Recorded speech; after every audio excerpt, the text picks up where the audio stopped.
situate that. Okay, so hey y'all. So today I'm coming at y'all with a video that's based on some advice that I was recently given, and also something that I was watching a video and it was mentioned in this video as well, and I was like, alright, I feel like I should talk about this because it's something huge that I've struggled with, and that is like performance-based acceptance, or just thinking that like our identity is in our performance. So let's just dive right on in. So I've got some notes here that I'm going to look at. First, we're going to talk about my grade school years. So I kind of started reading, I think, before most people did. So that kind of made me, I guess, feel like, I don't know. I was more apt to want to learn, I guess I will say. Like, I was excited about school to a degree. Like, I didn't understand what school actually implied until I got there. But once I got there, and I was like, oh my gosh, this is actually really fun and exciting. I like this. I also learned during that time that I had to work twice as hard to get similar, if not just like a little bit better results. Because some subjects like math and science do not come naturally for me. Neither does English. Does not come natural for me. Like, the only thing that I was really good at was like spelling and reading, and that was it. So I had to learn how to work twice as hard to get stuff done. I also, during this time, like, made friends and had like a bit of a balance in school. So like, you had recess, so like you go and play with friends, then you go back into class and you're focused on class. I did have anxiety during this time, probably because I focused on being the best I could be and stressing over that. Even though in the very beginning, school was literally just fun for me until it started getting more difficult. I remember it got more difficult around 4th grade, and I was like, all right, maybe this is not for me. We're done. I also did struggle with being put on a pedestal by my family. This kind of didn't really hit, though, until high school, which we'll jump into next. So high school shot everything that I had done in elementary school out the window, pretty much.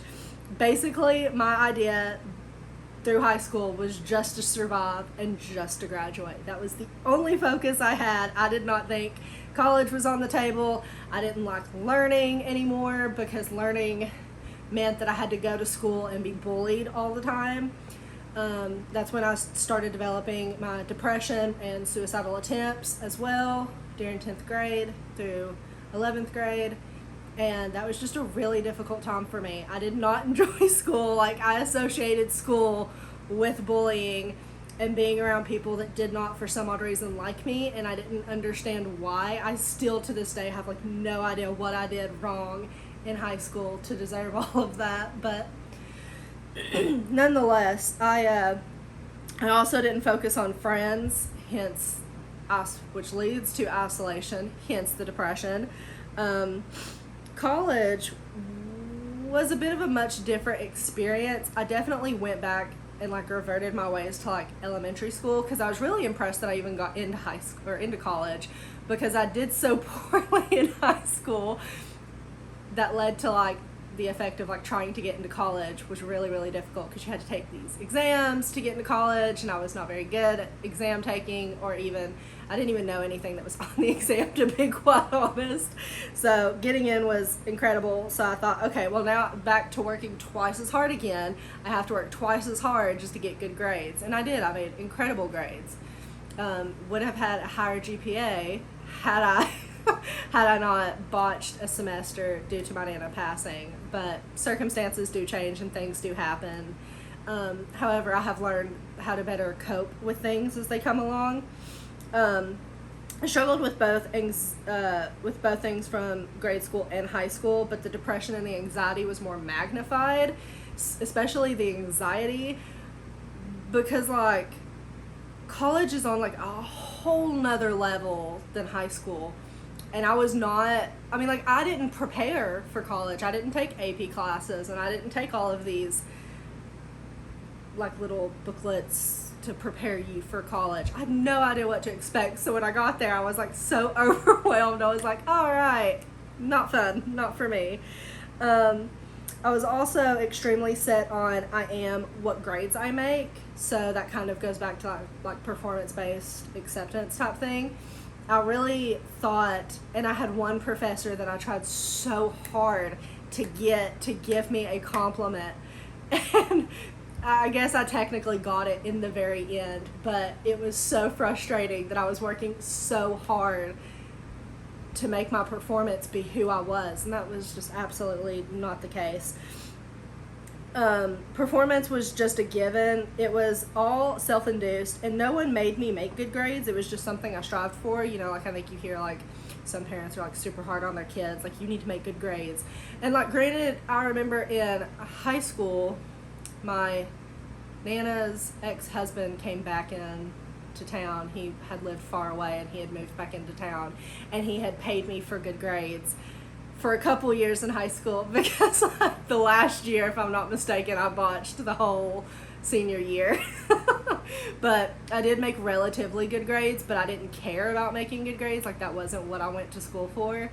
But that was like an incentive of like, oh, my performance like gets me X, Y, and Z, so I need to have a higher performance. And college was just, it was an overwhelming experience. I also didn't really do a whole lot of friend making. I have like one friend from college that I'm still in contact with to this day. And that was really like not my one and only friend, but the only friend that like I really hung out with and like did a lot of stuff outside of college with. So there was none of the socializing. So there was no balance in school. It was literally all studies all the time. There was one, so instead of writing papers, we did projects and design projects. And there was one semester I put in the most hours that I had ever done because I had to learn a new software. So I had to like put more time into it. But I had put like for one class, one project, we had 2 projects a semester. For just one project for the one semester, I had put in like over 200 hours towards this because we had to have like a timetable to show like how we were spending our time. And I had put so much, like I think it was actually a little over 200 hours if I'm not mistaken. But anyways, nonetheless, I clearly go the extra mile, which is, I mean, it's a good thing, but then when you put your identity to that, that's when it becomes like a really bad thing. So, talking about going into grad school, not prepared for it either. I feel the exact same as I did going into college, just unprepared, no idea what to expect. So I have some fears and some exciting things about going into grad school that I wanted to share with you guys. My fears are my mental stability. I'm a hot mess right now on my best day, so I can't imagine like the stresses of going back to college. I'm working right now on setting things in place to help me navigate college better and like keep track of everything, especially because it's all online. I'm a kind of person that really likes in-person classes. However, I'm not moving to California, so we're doing online school, and that makes me very nervous because I don't know, I'm much better in person, and like, I don't know, just online is just not, it's not the easiest thing for me to do. I took one online class, or one of my classes was half online, half in person. Like all the homework was online, and I literally made a B in that class because I didn't do a single homework assignment because I forgot it was all online. So if that tells you how I do online, but that's a fear of mine, is like, oh my gosh, it's all online. Like, am I going to be able to remember to do everything and to take everything? And so we're working on putting things in place so I can remember to do all of the things that I need to do. Making and maintaining friends, that's really hard, once again, since it's online. However, I did take an online class my senior year. It was over the summer. It was technically in person as well. I just couldn't come to any of the in-person parts. It was just for presentations, but I like showed up virtually. But I did learn that I could like at least make some acquaintances, if you will. Like, I wouldn't really say that we were friends. We were acquaintances because we had to like go from start to finish working on a project together. So like that was pretty easy. But I'm very afraid that I'm going to get so focused on studying and getting good grades that I'm going to like throw friendship and maintaining friendships and making new friends out the window, and there's going to be zilch balance. Because I'm a person that does not do well with balancing. I'm definitely like one side or the other. So that's also something that I'm nervous about. And also losing focus on what's most important, and that's God. Because like going to school the first time around, like to college, I didn't really have a firm foundation in God. Like my identity was absolutely not in Christ. So I just did not have a very firm foundation. It was very rocky. I was very emotionally based. And this time around, I feel like that's the exciting thing as well as a fearful thing, is that like my identity is officially in God, and like I do rest in that, and that is my firm foundation. However, I also know how I am, and I get very into like, oh, well, like studying and making good grades, that's exactly what I'm going to strive for. And I just feel like I'm going to lose sight of what's most important. And I think it's also good to write this stuff down, because then I can look back and be like, that was a thing that we mentioned that I am nervous about. Perhaps we should focus on that and hone more in on that area, and not lose sight of everything that's involved, because I get very focused on one thing. I don't do well with balancing. But some exciting things. I'm going to read this directly because I did like what I wrote. Just also keep it brief. I received some advice, not really going to say who, in case they don't want to be on social media. I try to keep people's privacy in mind. But it was, your identity is not in your grades. And honestly, knowing how I was in college, that was huge for me to hear that and to really rest in that. So I really have, since grade school, have put my identity in my grades. Like I remember AR tests. Like I was so into taking AR tests that I always won like this like grand prize at the end of the year of like getting to go somewhere, getting to do something, or getting a prize, because I had the highest AR score of my whole class. That was the big thing that I was always into, because I was always reading. As I mentioned, reading and spelling were the two things that I was the most interested in, which is going to be very helpful for grad school. But I was very like, oh, well, it was very like cause and effect. If I make good grades, I get this prize. And so that translated into like college. If I get